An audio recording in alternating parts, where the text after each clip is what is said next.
তো আমি আর আমার দিদি বেরিয়ে পড়েছি এখন রাত্রেবেলা। রাত বাজে 10:30।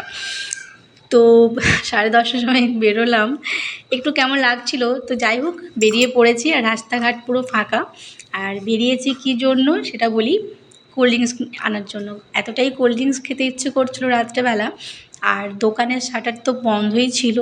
দেন আমরা কিন্তু পেছুর দিক দিয়েই ঢুকেছি দোকানের মধ্যে। যাই হোক, দোকান বন্ধ করে দিলেও যেহেতু দোকানের মালিক ছিল, সে তো আর খদ্দের তাড়িয়ে দিতে পারে না।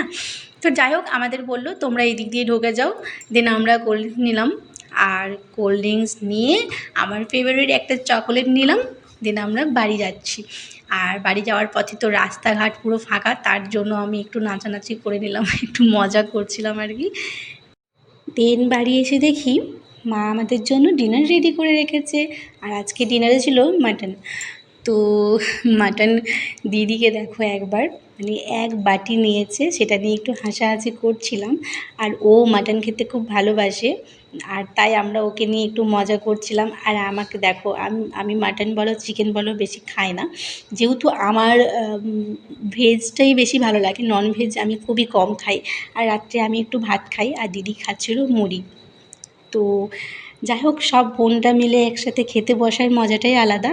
আমি কিন্তু একা একা একদম খেতে পারি না, আমার একজন সঙ্গ তো দরকার হয়ই। আর এখানে এলে তো কোনো বলারে নয়, এখানে এলে তো সবাই সঙ্গে থাকে, তাই আমরা সব বোনরা মিলে একসঙ্গে খেতে বসছিলাম। আর আমার মতো যাদের অনেকগুলো ভাই বোন, তারা এর মজাটা খুব ভালো করেই বুঝবে যে বোনদের সাথে একসঙ্গে সময় কাটানোটার মজাটাই আলাদা হয়। তো চলো, আমারও প্রায় ডিনার কমপ্লিট। আমি কোল্ড ড্রিঙ্কস খাই। আর গুড নাইট, সবাই ভালো থেকো, টাটা।